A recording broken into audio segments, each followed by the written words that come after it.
It's my first Meerkat.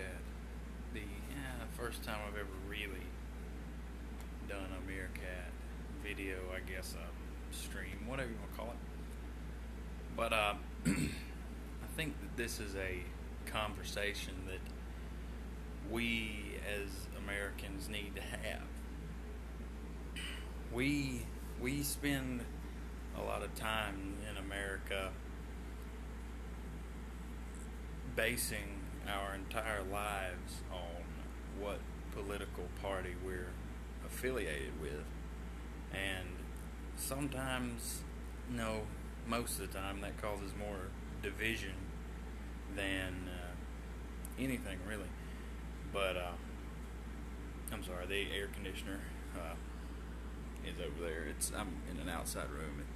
Outside, you know what I mean.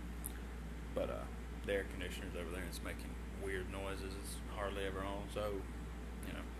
But anyway, it's a conversation that we need to have here in America, and I would like to hear your input on it. Any questions, whatever you want to know.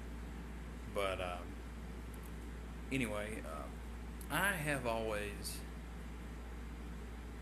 identified as a conservative, I guess. And I'm not here to jump on you and say, oh, well, guess what? I'm not a conservative. No, that's not what I'm here for. I'm simply here to say that I've always identified as a conservative, and I've always found it quite interesting how on the other side of the table, on the liberal side of the table, they're supposed to be more open-minded and you know, whatever you want to believe, go ahead, and that kind of thing. But when you don't agree with them, they call you a bigot. And today on Facebook I saw a post, and one guy referred to all conservatives as being mentally ill. And I find that a bit that is a bit offensive. I'm not gonna lie. It's pretty offensive. But you know, the reason I brought this up is because of the whole Duggar scandal, I guess. Finding out what Josh Duggar did 10 or so years ago. But the reason that I brought this up altogether is not to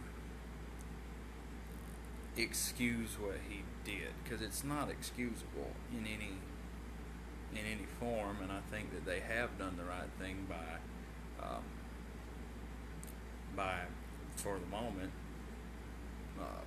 pulling the show. I think that's the right thing to do, because I think that anyone who commits a crime along those lines should definitely be punished for it, whether it's actual punishment or just the punishment in the public eye, which he's definitely experiencing in the public eye right now for sure. They've lived a large part of their lives in the public eye, and I hear a mower coming up somewhere. I don't see it, but I hear it. But anyway, they've lived a large part of their lives in the public eye, and so for something like this to happen, it is quite shocking, I guess. I've never been a huge Duggar fan. I mean, I've heard of them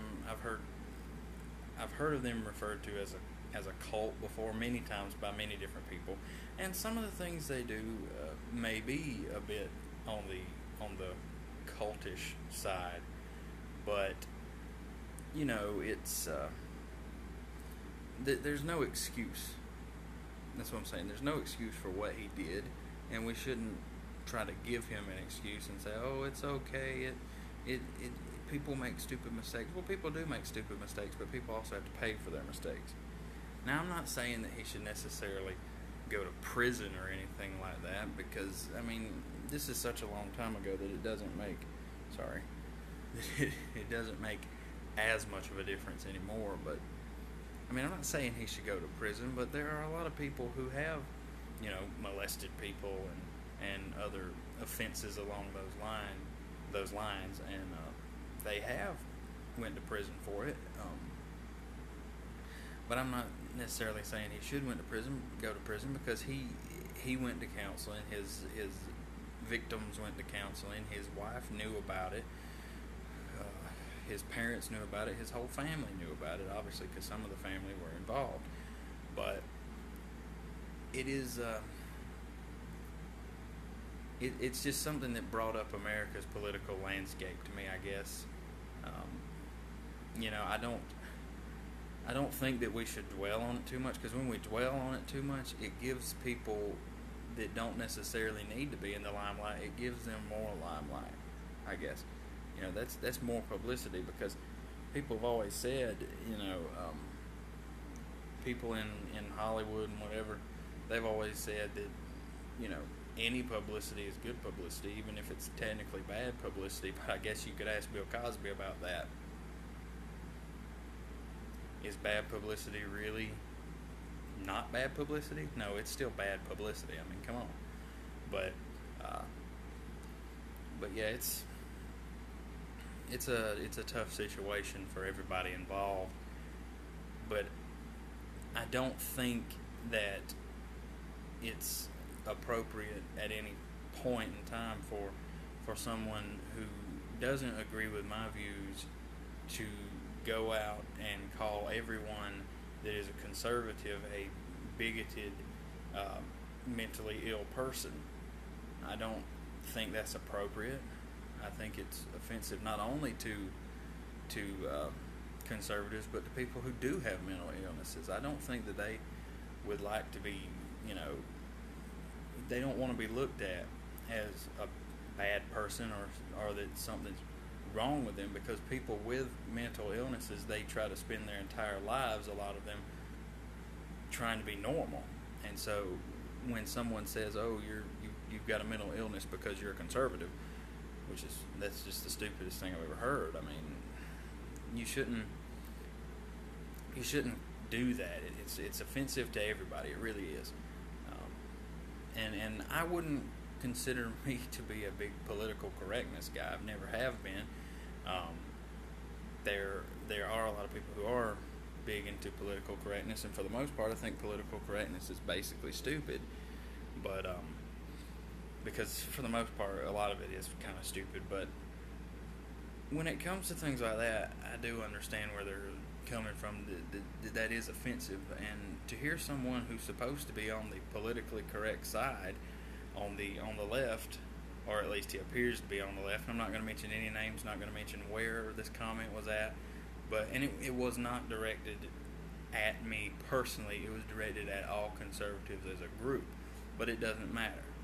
It doesn't matter. I mean, sure, have I said things about Democrats and liberals that I probably shouldn't have said? Absolutely I have, but genuinely I meant it, for one, and generally it's in response to another person. Because when you come and comment on something that I'm doing or saying, and you act like an idiot, I'm gonna let you know that you're an idiot. And if you say something to me that I find offensive or rude, I'm probably going to reciprocate. Just say it. But I think that in the wake of that scandal, it brought some things to the front of my mind that we need to discuss, and that is America's political landscape. Because basically, this is how it works. If you're not liberal, you're not cool. And I'm not here to argue which side's right, which side's wrong, even though I do have my honest opinions and my obvious opinions, as I've made clear through the years. But I'm not here to argue that. I'm just here to say that we do have differences in our political landscape, but we need to find a way to work together, because that's something that we saw between the 80s and the late 90s, the Congress and the presidents, they managed to work together. But we're in a state now where nobody works together. We have a Republican-controlled Congress and a Democrat president, and they all hate each other. That's just how it is. You're not going to get anything done like that. I mean, it's just not going to happen. I mean, I'm not a big fan, and I'll say this right now, I'm not a big fan of Bill Clinton. I'm not a big fan of the Clintons at all. I never have been, I never will be. I'm not going to vote for Hillary, obviously, because I think that's a whole other thing. I think, ooh. But anyway, I've never been a big fan of the Clintons, but one thing I will say, while he was president, they all managed to work together. A Republican-controlled Congress with a Democrat president managed to work together and get a budget balanced. And we saw similar things in the Reagan years. Everybody managed to work together. But ever since about 2006, that has changed dramatically. It's changed extremely dramatically to the point where nobody works together and nobody wants to work together. It's all about gridlock, because gridlock drives people to speak. People will speak out about things because of gridlock. If it was just flowing just fine, nobody'd say anything. There wouldn't be any arguments, and people wouldn't be able to push things that they want to push. But anyways, I just wanted to try out Meerkat for a minute. A quick video. I'm going to try to get it onto YouTube. It may or may not ever make it to YouTube on my channel. I'm going to try. But I wanted to do a quick Meerkat vlog and just see how it does. I'm not really getting a lot of viewers right now, but I don't have a lot of people to sort of say, come watch me and come chat with me and all that kind of stuff. But I just wanted to do a quick Meerkat vlog about America's political landscape. Maybe next time we'll be able to actually carry on a conversation on here and have people ask questions. I think the next Meerkat vlog I do may be a Ask Me Anything style thing. I just wanted to bring this up in the wake of that scandal. And I do want to know your opinions on it, because I am going to try to get this on YouTube. So I am going to go ahead and tell you, go ahead and subscribe to me. Like this video, comment on this video, share this video with your friends, whatever. Just, do your thing. And I guess I'll see you guys later.